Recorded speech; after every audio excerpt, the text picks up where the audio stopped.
Waalaikumsalam. Mari silakan masuk. Baik, Bu. Silakan duduk.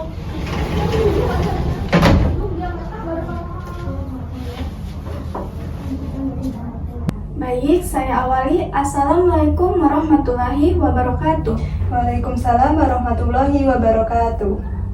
Gimana perjalanannya ke sini? Apakah lancar? Alhamdulillah lancar. Alhamdulillah ya.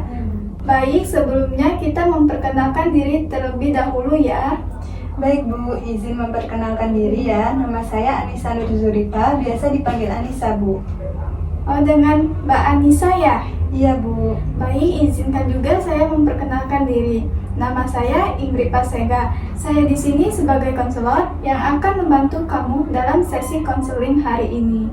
Baik, Bu. Oke, gimana kabarnya hari ini? Hari ini, akhir-akhir ini rasanya itu saya kurang fokus untuk belajar, Bu. Baik, sebelum masuk sesi konseling ini, Ibu akan menjelaskan sedikit ya. Dalam proses konseling ada beberapa asas penting yang harus kamu ketahui agar kamu merasa aman dan nyaman selama kita berbicara. Ibu jelaskan persatu-satu ya. Baik, yang pertama itu ada asas kerahasiaan. Semua yang kamu ceritakan di ruang ini akan Ibu jaga kerahasiaannya. Artinya, Ibu tidak akan menceritakan masalah kamu kepada orang lain tanpa izin kamu. Yang kedua, ada asas kesukarelaan. Artinya, kamu datang ke sini dan mengikuti proses konseling atas kemauan kamu sendiri, bukan karena paksaan dari orang lain. Yang terakhir itu ada asas keterbukaan. Dalam konseling, penting bagi kamu untuk bercerita dengan jujur dan terbuka tentang apa yang kamu rasakan dan alami. Baik, Bu. Nah, setelah kamu paham apa asas-asas itu, apakah kamu sudah siap untuk memulai sesi konseling hari ini? Baik, Bu. Saya merasa lebih tenang dan yakin pada sesi konseling sekarang. Jadi masalah kamu itu kurang fokus ya? Bolehkah kamu cerita lebih jelas kapan mulai merasa begitu? Sepertinya udah beberapa minggu ini sih, Bu.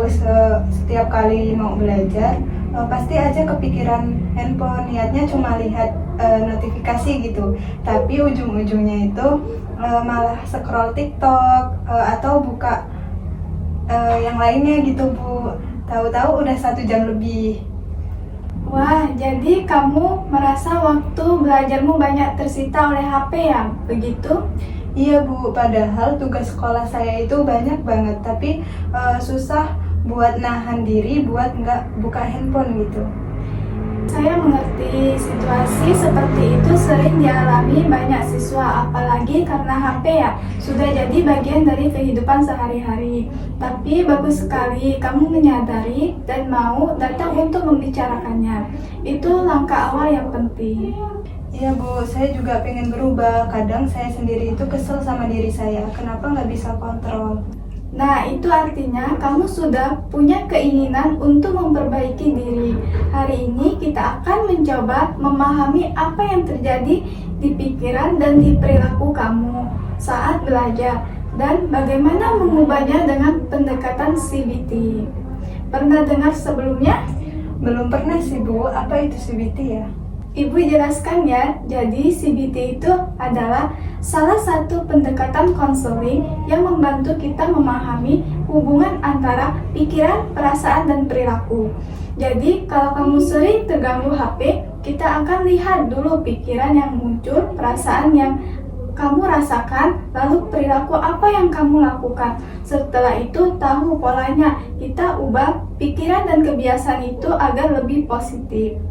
Oh, jadi begitu ya, Bu. Jadi bukan cuma harus stop main handphone aja ya, Bu?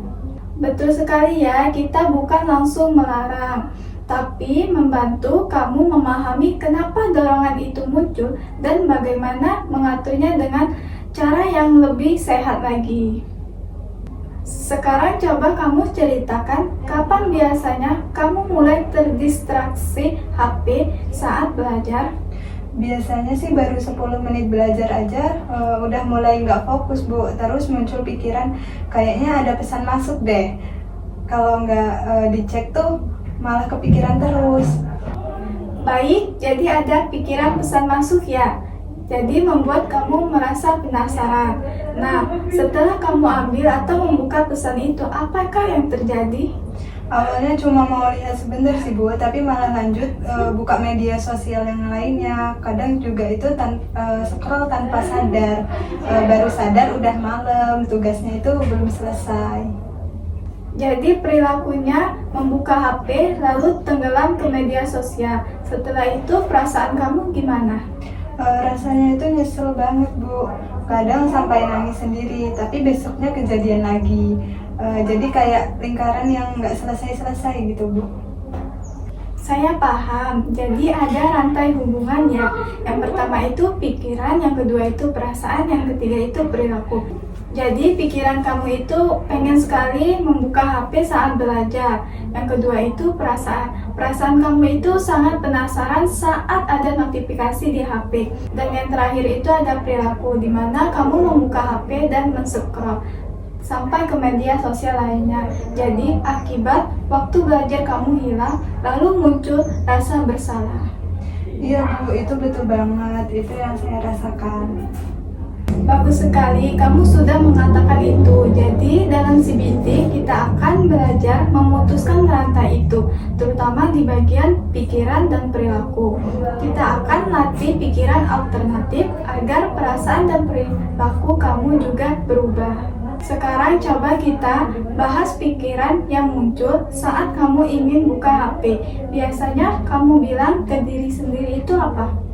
Kadang saya bilang ke diri saya sendiri itu kalau nggak buka HP sekarang, nanti malah penasaran terus Bu, atau pengen tahu nih, siapa tahu ada info penting gitu. Oke, mari kita lihat pikiran itu ya. Menurut kamu, apakah pikiran itu fakta atau dugaan kamu saja? Kalau dipikir-pikir cuma dugaan sih Bu. Kadang pas dibuka malah nggak ada apa-apa juga.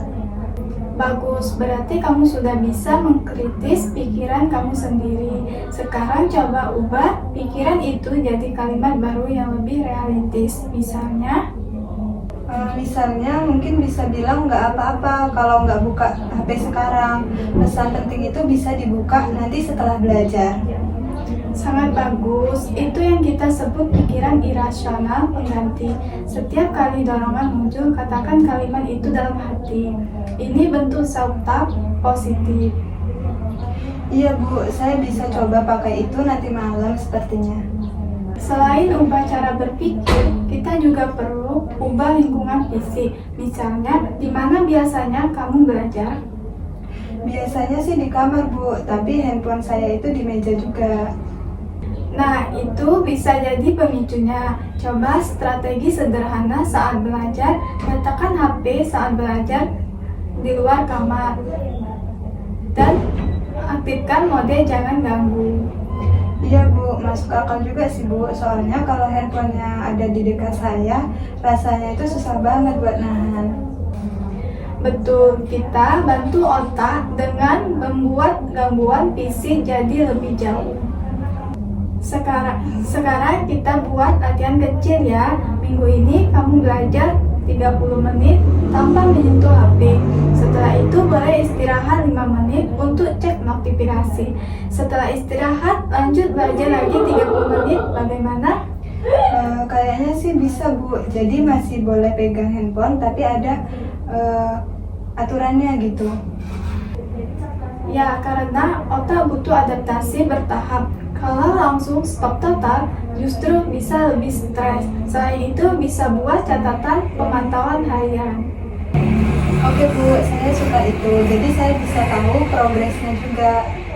Bagus, CBT selalu menekankan latihan berulang. Semakin sering kamu latihan, semakin mudah otak kamu membentuk kebiasaan baru. Kalau nanti saya gagal, misalnya kebuka handphone juga, itu gimana ya Bu? Itu wajar, jangan menyalahkan diri, anggap saja itu bagian dari proses belajar. Yang penting kamu sadari dan coba lagi. Iya Bu, jadi nggak langsung menyerah gitu ya? Betul, karena CBT bukan soal cepat berubah, tapi soal konsistensi. Baik, sebelum kita akhiri sesi ini, saya ingin kamu refleksikan sebentar. Dari sesi ini, apa yang kamu pelajari tentang diri kamu? Saya jadi sadar sih Bu, ternyata masalah saya itu bukan cuma soal handphonenya, tapi karena pikiran saya yang selalu khawatir ketinggalan info. Sekarang saya tahu itu cuma asumsi saya. Saya juga tahu saya bisa ngatur ulang kebiasaan saya kalau saya itu mau latihan terus.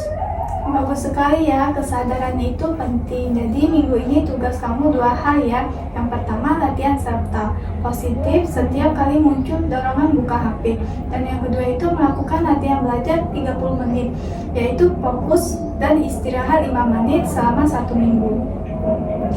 Siap Bu, saya akan coba benar-benar lakukan. Saya percaya kamu bisa. Kalau kamu konsisten, kamu akan lebih mudah mengendalikan diri dan belajar jadi lebih efektif. Terima kasih banyak Bu, rasanya saya lebih lega setelah ngobrol sama Ibu. Sama-sama, terima kasih juga kamu sudah terbuka untuk menceritakan masalah kamu yang sedang kamu hadapi hari ini. Sampai jumpa di sesi berikutnya. Semoga minggu ini berjalan dengan baik. Baik Bu. Baik, saya tutup sesi konseling hari ini. Saya akhiri. Wassalamualaikum warahmatullahi wabarakatuh. Waalaikumsalam warahmatullahi wabarakatuh. Baik, terima kasih ya Bu. Saya izin keluar. Iya, sama-sama. Mari saya angkat.